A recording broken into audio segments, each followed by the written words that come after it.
Good morning 8th class. हमने जो अपना सेकंड चैप्टर स्टार्ट किया था सिविक्स का अंडरस्टैंडिंग सेकुलरिज्म, इसका जो है आज हम सेकंड पार्ट रीड करेंगे। ठीक है। In these groups there must be one group that is in majority. अब देखिए, हमने जो इससे पहले सेकुलरिज्म के बारे में पढ़ा था। ठीक है। तो किसी भी कंट्री में हो सकता है कि कोई एक ग्रुप के लोग या एक रिलीजन के लोग ज्यादा हो, मेजॉरिटी में हो। If there is no secularism in the country then the group in majority then the group in majority could use the power and financial resources against the group those are in minority। तो अगर किसी एक religion के लोग जो है ज्यादा है किसी कंट्री में और दूसरे के कम है, तो वो जो है अपने पावर का या फाइनेंशियल रिसोर्सेज का यूज जो है दूसरे के खिलाफ कर सकते हैं। This act could result in discrimination of against others even they could prevent minorities to practise their religion. यहाँ तक कि वो जो है जिनकी संख्या कम है या जिन रिलीजियस लोगों की संख्या कम है, तो उनको जो है उनके रिलीजन को फॉलो करने से भी रोक सकते हैं। But in a democratic secular country, पर लेकिन जो लोकतांत्रिक देश होता है या जो डेमोक्रेटिक कंट्री है, जैसे इंडिया एक डेमोक्रेटिक कंट्री है, उस सेकुलर कंट्री में it is necessary to protect each and every citizen from any type of exploitation और coercion. These acts are also against the fundamental rights of the citizens. इसका मतलब ये कि democratic country में लेकिन जो सेकुलर स्टेट होते हैं उनकी रिस्पॉन्सिबिलिटी है कि जितने भी जो हैं लोग हैं उनको जो है उनका शोषण ना हो, उससे उन्हें बचाना। तो इस तरीके से अगर कोई उन्हें माइनॉरिटीज को मेजॉरिटी के लोग अगर स्टॉप करते हैं उनके रिलीजन को फॉलो करने से, तो हमारे फंडामेंटल राइट में हमें ये जो है राइट मिला हुआ है कि हम अपने रिलीजन को जो है फ्रीडमली फॉलो करें। तो इसके लिए जो है हमें कोई स्टॉप नहीं कर सकता है, और ये हमारे फंडामेंटल राइट में भी है। तो इसके लिए जो है हमारा कॉन्स्टिट्यूशन हमें गारंटी देता है कि कोई भी हमें हमारे रिलीजन को फॉलो करने से रोक नहीं सकता।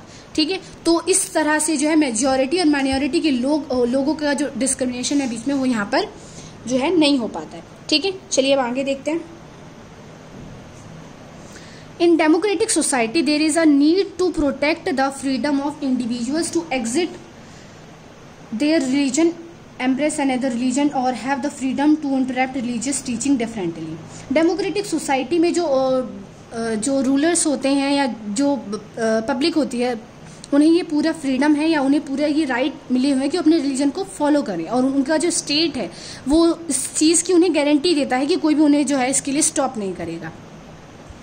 Jawaharlal Nehru, the first Prime Minister of India, has explained the secular nature of own state।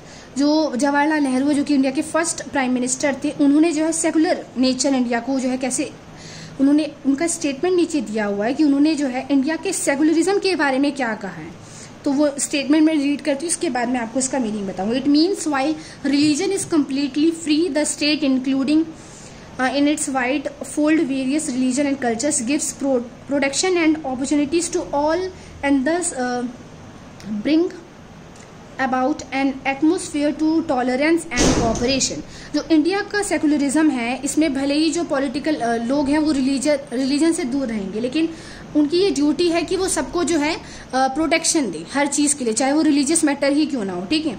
तो इंडिया में जो है भले ही जो है सेकुलरिज्म हो, लेकिन यहाँ पर जो है रिलीजन, सभी रिलीजन को इक्वल माना जाता है, और जो है स्टेट सभी रिलीजन को इक्वल प्रोटेक्शन भी देने के लिए जो है क्या है, बाध्य है। ठीक है। उनको देना ही है,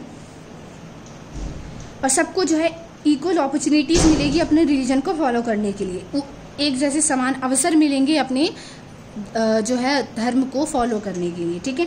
और जो है और एक टॉलरेंस और कॉर्पोरेशन, जो है अहिंसा और तालमेल बिठाना जो है सेकुलरिज्म का मेन जो है थीम है इंडिया में। ठीक है।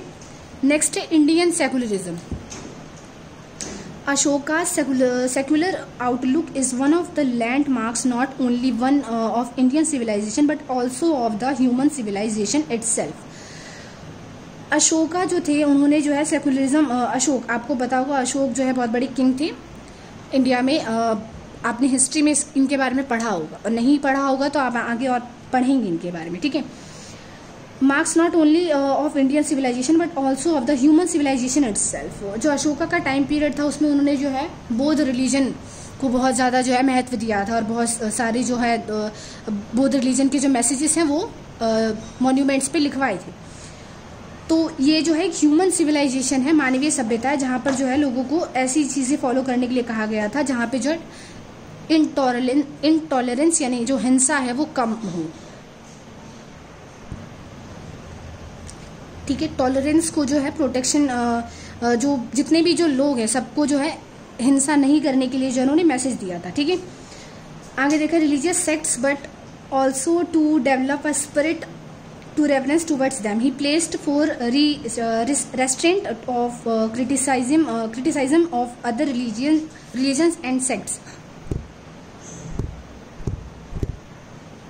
ठीक है, तो यहाँ पे जो है अशोक ने किस तरीके से जो है लोगों को सेक्युलरिज्म के बारे में अपने टाइम पीरियड में एक्सप्लेन किया था, इसके आगे से हम ये बाद में अपने नेक्स्ट वीडियो में पढ़ेंगे। ठीक है, आपका ये चैप्टर अभी यहीं पे मैं